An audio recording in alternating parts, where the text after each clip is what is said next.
Assalamualaikum warahmatullahi wabarakatuh. Bagaimana nih kabarnya sobat biologi? Semoga semua dalam keadaan baik ya. Pada video ini, kita akan mempelajari tentang sistem pertahanan tubuh. Apa sih yang dimaksud dengan sistem pertahanan tubuh? Ya, tepat sekali. Sistem pertahanan tubuh atau sistem imunitas adalah sistem pertahanan yang berkenan dalam mengenal, menghancurkan, serta menetralkan benda-benda asing atau sel-sel abnormal yang berpotensi merugikan bagi tubuh. Adapun fungsi dari sistem pertahanan tubuh yang pertama, mempertahankan tubuh dari patogen invasif, misalnya virus dan bakteri.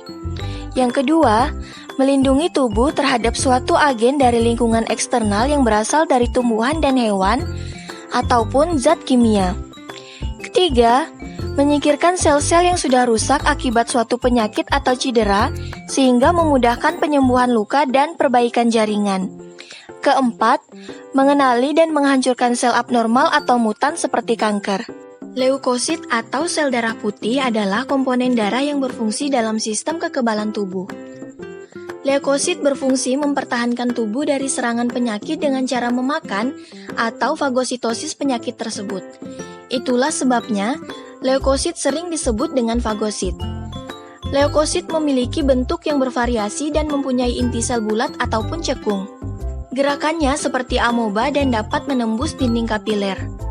Berdasarkan ada tidaknya granula di dalam plasma, leukosit dibagi menjadi leukosit bergranula atau granulosit dan leukosit tidak bergranula atau agranulosit.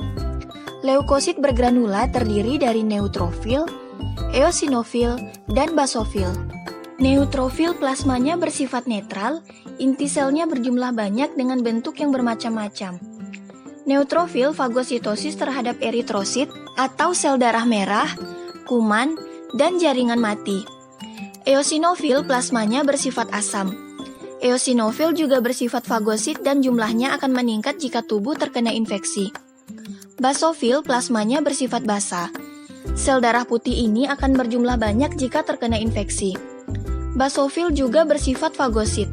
Selain itu, basofil mengandung zat kimia anti penggumpalan yaitu heparin. Leukosit tidak bergranula atau agranulosit terdiri dari limfosit dan monosit. Limfosit tidak dapat bergerak dan berinti satu. Ukurannya ada yang besar dan ada yang kecil. Limfosit berfungsi untuk membentuk antibodi. Monosit dapat bergerak seperti amoeba dan mempunyai inti yang bulat atau bulat panjang. Monosit diproduksi pada jaringan limfa dan bersifat fagosit. Seringkali virus memasuki tubuh tidak melalui pembuluh darah tetapi melalui kulit dan selaput lendir agar terhindar dari leukosit. Namun sel dalam tubuh tidak berdiam diri. Sel tubuh tersebut akan menghasilkan interferon, yaitu suatu protein yang dapat memproduksi zat penghalang terbentuknya virus baru atau replikasi. Adanya kemampuan ini dapat mencegah terjadinya serangan virus. Tidak semua antigen yang masuk ke dalam tubuh berhasil dihancurkan oleh leukosit atau sel darah putih. Karena itu, sistem kekebalan terbagi menjadi sistem kekebalan alami dan sistem kekebalan buatan. Kekebalan atau imunitas terhadap suatu penyakit yang dimiliki tubuh tanpa perlakuan dari luar dinamakan kekebalan alami. Antigen yang gagal dihancurkan oleh sistem pertahanan tubuh akhirnya menyerang sel-sel tubuh hingga penderita menjadi sakit. Misalnya campak. Tubuh akan membentuk antibodi yang lebih kuat untuk melawan campak jika suatu saat menyerang lagi. Dibentuknya antibodi yang lebih kuat ini menyebabkan tubuh menjadi kebal terhadap campak. Itulah sebabnya tubuh tidak akan terserang campak dua kali. Kekebalan yang dimiliki tubuh dapat disesuaikan dengan keinginan kita. Kekebalan yang dibuat oleh tubuh dengan pemberian vaksin dinamakan kekebalan buatan.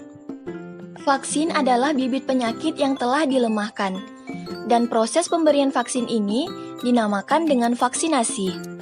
Sebagai contoh, kita dapat menyuruh tubuh kita untuk membuat antibodi penghancur antigen polio, tuberkulosis, dan yang lainnya melalui pemberian vaksin. Contoh lainnya, jika kita menginginkan tubuh memproduksi antibodi tetanus, kita harus menyuntikkan bakteri tetanus yang telah dilemahkan. Vaksin tetanus yang masuk akan dianggap tubuh sebagai penyakit. sehingga tubuh akan memproduksi antibodi yang menghancurkan penyakit tetanus tersebut. Akibatnya, tubuh akan kebal terhadap tetanus jika suatu saat penyakit tersebut menyerang. Sekian pemaparan materi sistem pertahanan tubuh pada video pembelajaran kali ini. Semoga bermanfaat. Wassalamualaikum warahmatullahi wabarakatuh.